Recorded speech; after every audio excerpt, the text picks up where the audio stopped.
Hello, welcome. My name is Steven Sorensen. I'm the creator of Ctruth, and in this video, I provide the first part of the general introduction to Edwin Johnson's The Rise of English Culture, originally published in 1904.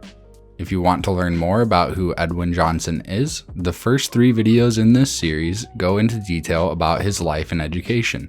Without further ado, here is the video.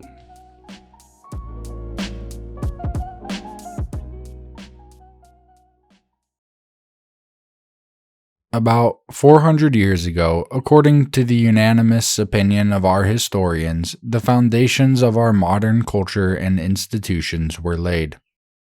The invention or the recovery of the art of printing led to the gradual diffusion of useful knowledge and the formation of habits of study among a limited but very powerful class. But at the same time, it led to the propagation of great falsehoods and errors in respect to the past and actual condition of the world, which became part of our system of education, and which have remained in great measure uncorrected down to the present time.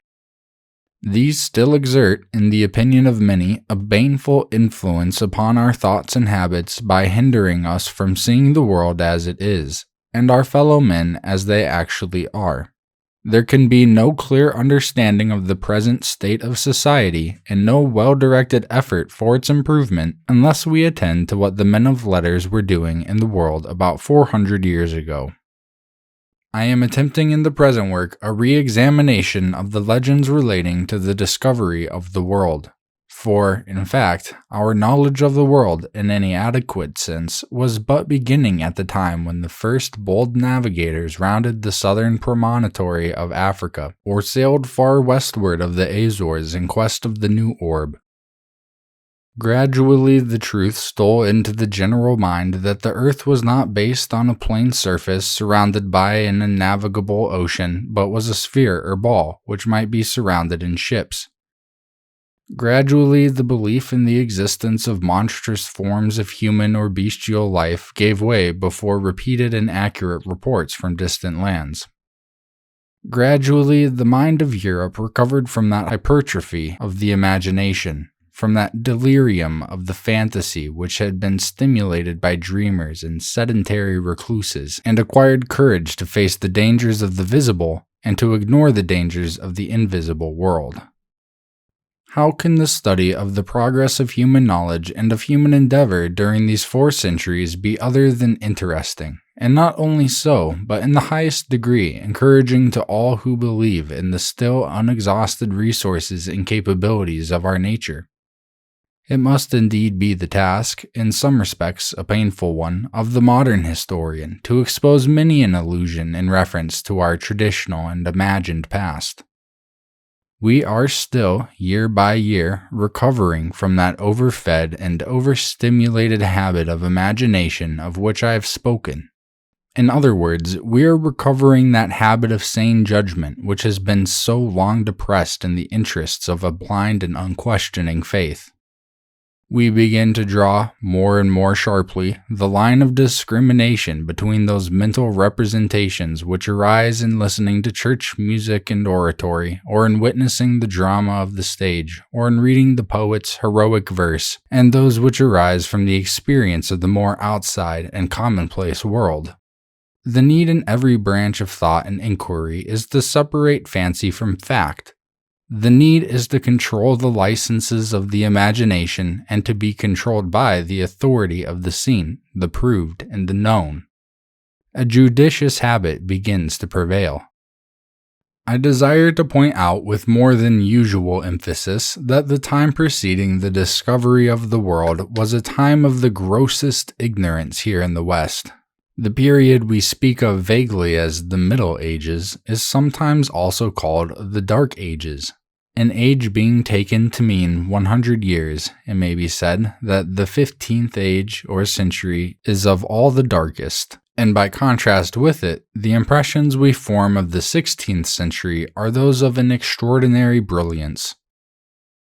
Now, this is not altogether like the actual course of life and human affairs. Great movements are long preparing, and it is not in the nature of the case that great improvement should burst upon the world without notice or warning, as they appear almost to have done in the ordinary narratives of those times. The contrast between the last half of the 15th century and the first half of the 16th is this: that in the later period we can rely to some extent upon the testimony of witnesses of different parties and interests as to what was actually happening in the world. But in the earlier period, I speak advisedly, you cannot call forth a single witness for examination and cross-examination in the usual judicial manner upon what he has seen and heard of the actual condition of the world. The exceptions will be found to be apparent rather than real. I am well aware that this is a novel statement and must appear to many who have not studied the subject astonishing. It can, however, be proved in a variety of ways. The shortest way is, perhaps, by pointing out that until recent times, history is not an affair of contemporary testimony at all. It is because, under the influence partly of instinct, partly of education, we have persistently assumed the contrary, that errors so great in the study of history prevail to the present day. We have been taught to believe that about 400 years ago, or a little more, books were printed and gradually published, made known to the public, which contained an authentic narrative of events in the world from the creation downwards from the tongue or pen of a series of witnesses of those events. It is time to say that such a notion is quite baseless and unworthy to be entertained by any truly educated or thoughtful person in the present day. The creation of the world is a mystical or dream event. Creation itself is a figure of speech which does not satisfy the demands of thought, nor have our men of science yet succeeded in defining the terms life and Genesis. No man can be witness of a creation, nor of any series of events deduced from such an event. The chronicles which came to light after printing, and which have been penned by the literary men of the Moslem, the Jewish, and the Christian churches, are not founded on testimonies of contemporary observers, but on efforts of the poetic and deductive imagination. The like argument applies to a system of narratives, composed in Latin and in Greek, which profess to connect our modern culture with an event said to have occurred in the reign of the Roman Emperor Augustus. These narratives proceeded from the pens of the faithful servants of the Holy Roman Church. There are a great number of them, and in this principle of history they are all agreed. The principle is that an incarnation of God occurred in the reign of Augustus, and that in the reign of his successor, God incarnate suffered death at the hands of a Roman governor, under the instigation of an ecclesiastical conspiracy of the Jews. If, so late as 300 years ago, you asked one of these writers when exactly this event occurred, he would have said that it was not certain, that there had been a mistake of 22 years in the reckoning. But the event had occurred nearly 1600 years before his time. If you inquired further as to the sources of this opinion, he would admit that it had been handed down through the monasteries, and that the literary state of the monasteries was almost hopelessly obscure at the epoch of printing. This, he would admit, were he an instructed and at the same time a candid man. The incarnation of God is a mystical event and is not related to testimony in the proper and usual sense of the word, as we employ it in the courts of justice. It can be no more proved or disproved, what men say, than the existence of a celestial or an infernal state. For imagine that we have constituted a forum of letters to determine this question. We call up the Moslem. A tradition of the Son of Mary is part of his religious system. He denies the possibility of an incarnation of God and would abjure his faith if he admitted such an event. The Jew, dissenter from the Moslem in minor points, confirms in like manner the solemn negative of his fellow believer in the pure spirituality or superhumanness of God. The monk alone insists upon his principle because he is ordained and vowed to support it, with the whole system built upon it. There is a conflict of opinion, not of testimony. But if you inquire further how the story sprang up that the Jewish ecclesiastics had conspired against the founder of the Christian religion, the monk has no documents that will bear examination and proof. The Jew is wholly ignorant of any such tradition among his people, while the Muslim says that he alone has the authentic story of the Son of Mary, who was mere man, and that the story has been misrepresented to the world. The question now arises: if neither a creation nor an incarnation are proper subjects of human testimony, where does testimony as to the events of the past properly begin?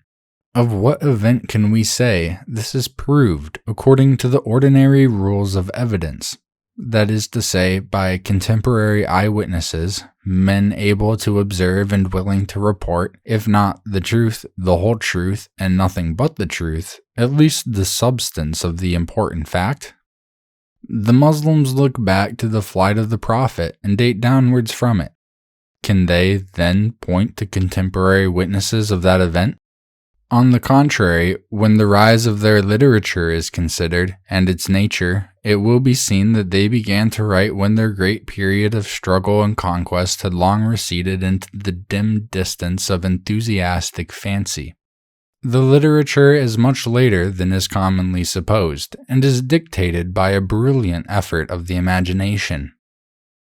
When it was said, on the expulsion of the Moors from Spain, about 400 years ago, that they were entitled to that land by a possession of 700 long years, the statement rested on vague conjecture, like a number of other statements of the same kind, and in the like interest.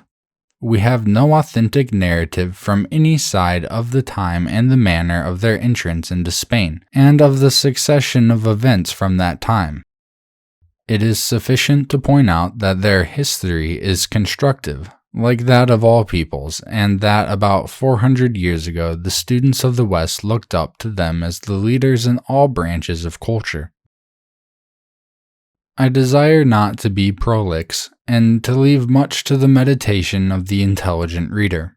I am not writing for those who think it the part of wisdom to receive any fresh opinion with sneers and jeers, with the exclamation and declamation, but for those who take an interest in the solution of intellectual and moral problems. Still, I have reason to believe that there are men of the higher character who have found a stumbling block in what I have written, and it is a delight to me to address my arguments to such men. Let me, then, point out that testimony, in the proper and ordinary sense of the word, is the function of the individual, not of the corporation. If an embattled host of Muslims shouts their war cry in unison, "There is no God but Allah, and Muhammad is his apostle," this is the manifesto of a military corporation, the expression of union and brotherhood among its members, the denunciation of its foes. It is the exertion of united wills.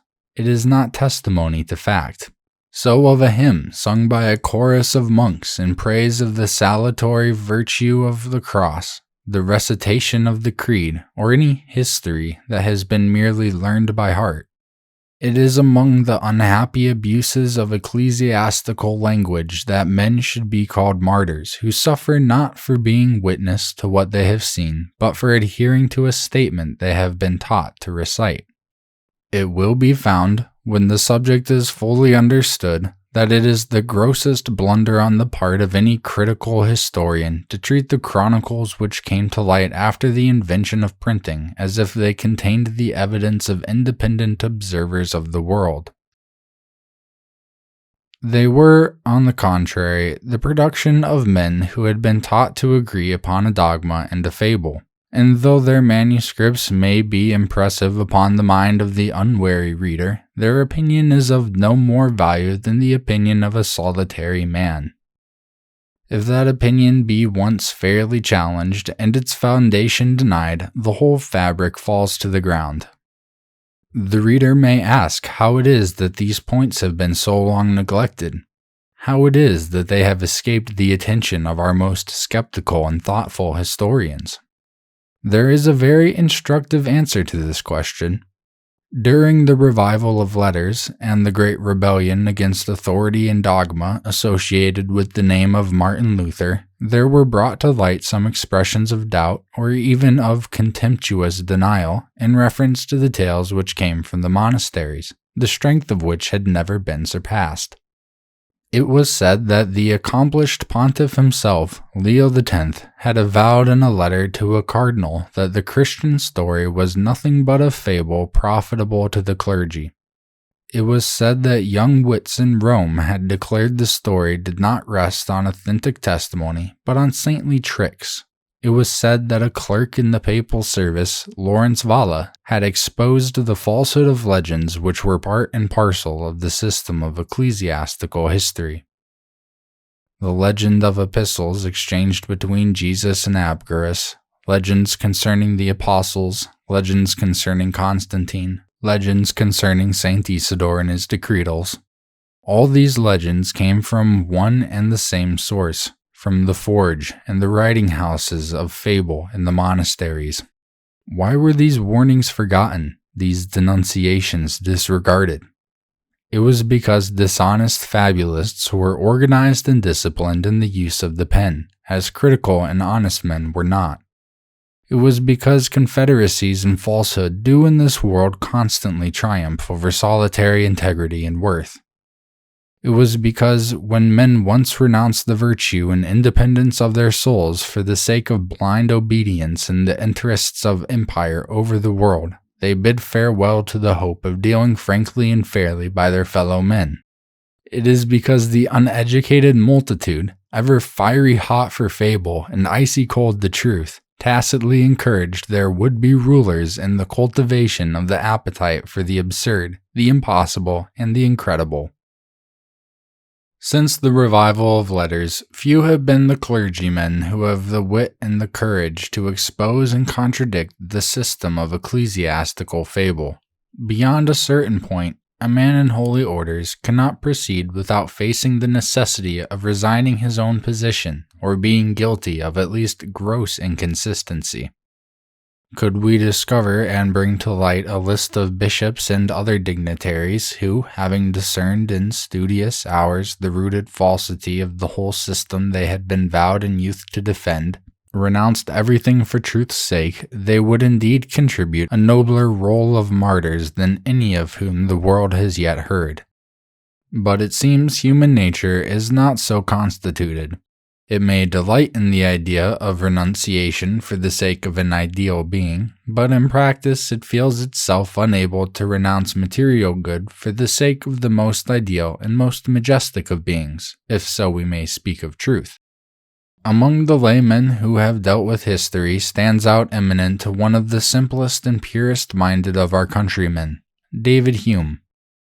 Here was an admirable spirit not to be deterred from telling what he believed to be the truth by rude obloquy or by fear of poverty. He seems to have offended the absurd among his countrymen by insisting that our ancestors were in a very barbarous state until about 300 years ago. He was in the right, but how was it that a man who meditated so seriously the nature of testimony did not discover, as he advanced in his work, the still deeper barbarism and unculture of 400 years ago?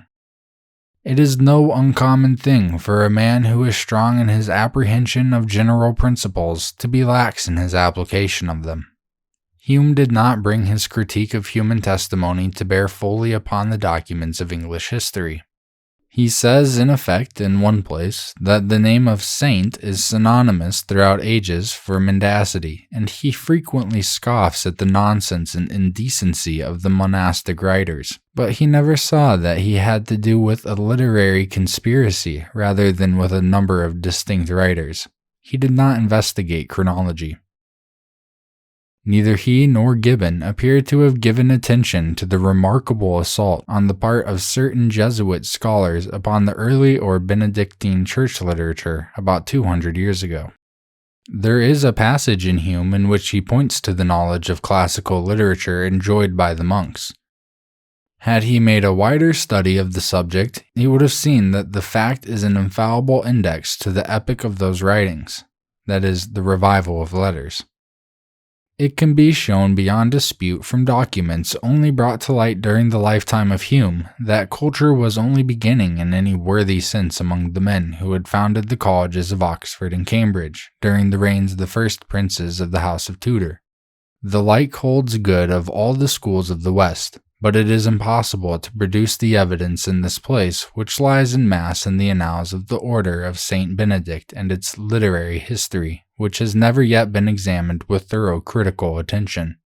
It is time to speak more pointedly concerning the Order of Saint Benedict. I have dwelt so much upon their literary efforts in a previous work that a Catholic writer has said of me, "I have Benedictines on the brain." A man who is constantly thinking of a particular subject may be said to have that subject on the brain. It is modern history which I have at present on the brain, and I know that this subject cannot be understood without attention to the Benedictine system. The case stands thus. The whole of our Christian literature came to us from the hands of the hierarchy of the Holy Roman Catholic and Apostolic Church. The oldest family in that hierarchy is the Order of Saint Benedict. The whole mystery of the literature lies with them. About 400 years ago, they began to translate the Hebrew Scriptures into Latin, and it should be well borne in mind that to Martin Luther, they say about the year 1503, the discovery of the complete Bible was the discovery of a treasure hidden afield. I need not dwell upon details concerning the various editions of the Bible since the invention of printing. The fact is clear and indisputable that the general knowledge of the books was but beginning, whether within or without the monasteries, at the epoch to which I have so frequently referenced, and that their previous history is utterly dark so far as direct evidence is concerned. Whether we inquire into the literary activities of the monasteries or of the Jewish synagogues. All the literature designed to illustrate the Bible, on the Jewish side, the Talmud, containing the writings of the fathers and doctors of the synagogue, on the Christian side, the Patrology, containing the corresponding writings of churchmen, slowly came to light during the 16th century. We shall not greatly err if we rest our minds on the year 1500 as that which roughly divides a published literature from a preceding secret literature. Who was Saint Benedict? He is a person entirely unknown outside the cloisters where he was extolled, along with Saint Basil, the patriarch of Eastern monasticism, as the great patriarch and lawgiver of the West. They say that Saint Benedict was born not far from the time of Mohammed, even as the two systems of religion were rivals in the world at the time when the story was circulated. And even as the devout Muslim was taught to couple the name of his prophet and lawgiver with that of the Almighty, so the devout unlettered Christian of the West was taught to couple the name of Saint Benet with that of Christ as Almighty God in prayer. It is a curious question for what reason the abbots fixed upon the general name Benedict, which is the Latin rendering of the divine name, unutterable, they say, among the Jews, as the proper name of their ideal head. The word abbot is of Hebrew origin, and it was a comparatively novel word in the ears of classical or humanist scholars of the early 16th century, as was the summary of Christianity. The rule ascribed to the pen of Saint Benedict himself, but in reality the composition of the literary abbots of the order. The rule of Saint Benet should be studied in close connection with the New Testament, and both should be studied as literature first published and known to the general world during the period 1480 to 1520. It will then appear that the authors of these books are one and the same class of men. It will appear that they who discovered the idea of a Christ in the Hebrew writings different from the idea of the Messiah held by the Jews themselves wrote the Haggadah, or allegory of the Gospels, in exposition of this idea. They who circulated the legend of the incarnate God in his college of 12 apostles are they who said that St. Peter and St. Paul had founded numerous churches in the West, that St. Joseph of Arimathea had come to Glastonbury, St. Dionysius to Paris on a similar errand, and so on. Practically masters of the literary situation until the beginnings of new literary criticism in the 17th century, the abbots of the Great Order were able to found their system firmly on the imagination of the world. There was a time when every holy father of a monastery, as the rule shows, hailed as Abba by his flock, was regarded as the vicar and proper mouthpiece of Christ. The orders which came into existence later than that of Saint Benet are all to be regarded as scions of the parent tree. If the Dominicans and Franciscans who addressed themselves to the towns while their elder brethren held the rural districts allowed themselves to be some 700 years younger than the Benedictines, this is a mere figure of speech, which has a rough value as evidence of the fact that city life and institutions were relatively young compared with the lordly strongholds of the nobility and the clergy. Not one of the orders, however, at that era of publication to which I have referred, could produce registers by which the inquirer might trace them back to the beginning of their institution.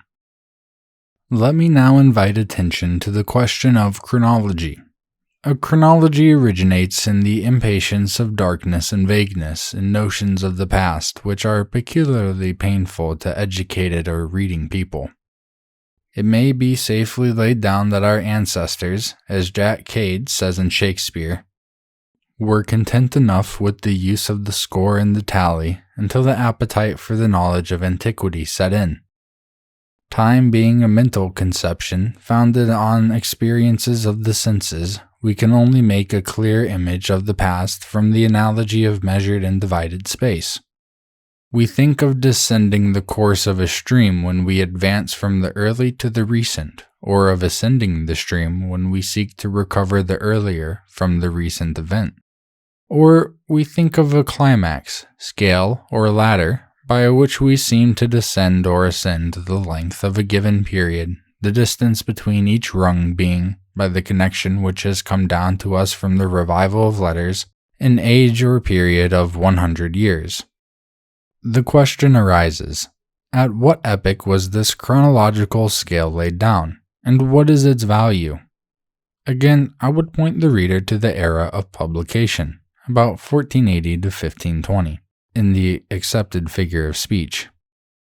Our Christian chronology is Benedictine chronology, and, like everything else in the system, has claimed for it an imaginary antiquity, which disappears before evidence from the era of publication itself. The Benedictines say that the chronology was laid down in the age of Benet himself by one of the abbots, Dionysius Exiguus, as they jestingly call him, who introduced the custom of computing time by the years from the Incarnation. They say that some 500 years later, another member of the order, Marian, the Scot or Irishman who was connected with the famous literary cloister of Fulda, discovered that there were 22 or 23 years error in the calculation, and amended it accordingly.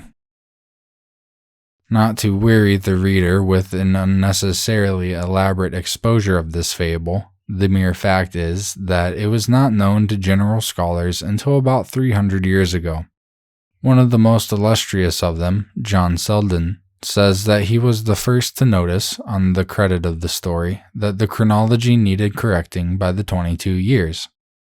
The study of chronology, as distinguished from the invention of it, is a 16th century study, and the name of Joseph Scaliger marks a beginning. The invention of it cannot, I believe, be traced higher than about 400 years ago. A large number of early printed books are without date. A large number have been antedated for interested reasons. Therefore, we can only form the opinion from this branch of the evidence that the custom of dating documents by the Christian scheme had not become general at the time of the establishment of the printing presses. Again, in writings of the monks, which may be referred to about the same time, the habit is discovered of dating by the year of an abbot or of a pontiff or a king designated vaguely, example given Edward, without specifying what Edward. I need allude merely to the trouble thus occasioned to an industrious inquirer like Mr. Thorold Rogers, who was a strong, though it seems unconscious witness, to the lateness of any authentic registers. The Paston letters, again, ignored the habit of dating by Christian years, though they recognized the anniversary feasts of the Church. Again, in writers during the era of publication, there is great diversity in the habit of dating the year. It is the year of salvation, the year of human salvation, or the year of the Virgin's delivery, or of the Incarnation, or of the Nativity, or from the natal day of Christ, or the number of the year is simply given. I have not been able to ascertain when the important abbreviations AD or AC came into use, but it was hardly before the 16th century. Upon this point, the reader may usefully consult some statements in Father Germain of the Jesuits in the controversy with the Benedictines about 200 years ago, to which I have before referred.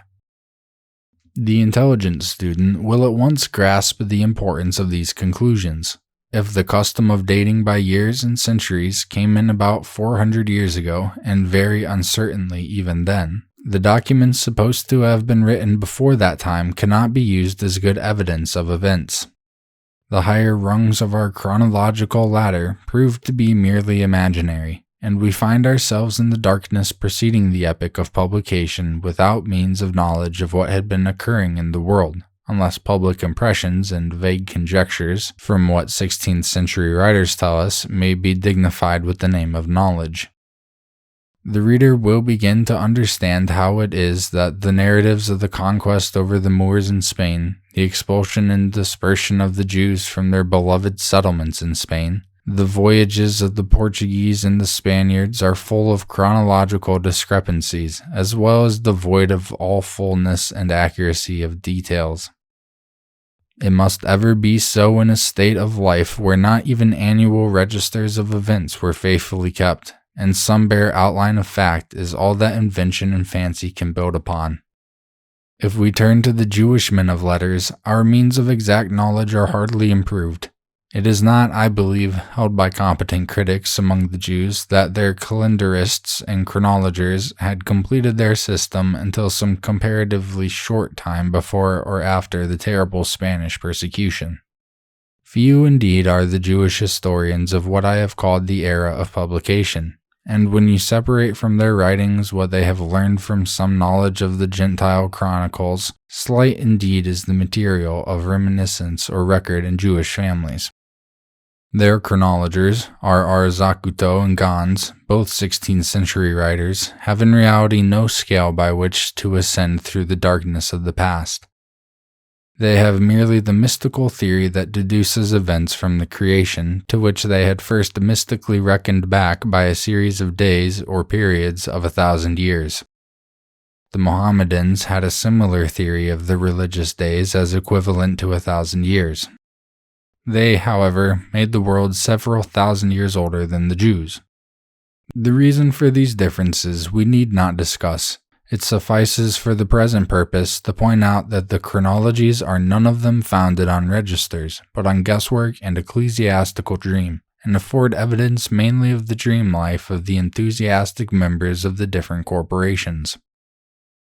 Now, where no registers are kept, and there is no exact chronology, men's notions of distance and time must necessarily be extremely vague.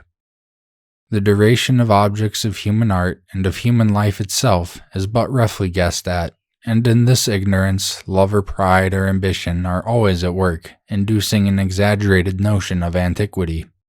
Registers of births and deaths do not appear to have been kept until after the Council of Trent, perhaps were not generally kept until the beginning of the 17th century. It was known, perhaps, only to the observant few what the average duration of a man's life actually was, and the vulgar could and did believe that it might frequently extend to 100 or 150 years. Although a Hebrew psalmist gives the limit as 70 or 80 years, according to his actual experience, so imposing is vast, imagined, and unrecorded distance upon the imagination, he might find no difficulty in patriarchal longevity of several centuries' duration. In our popular English chronicles, published during the 16th century as history, you will find many illustrations of these false and absurd notions both as to size and as to duration. The reader is calmly invited to believe that in far distant times men possessed teeth many inches in length and lived habitually to see many hundred summers. These are not to be regarded merely as bold lies invented for a lie-loving audience. They appeal to a state of belief and taste no longer possible in a newspaper-loving age. The zest for tales concerning size and duration is now dying out or dead.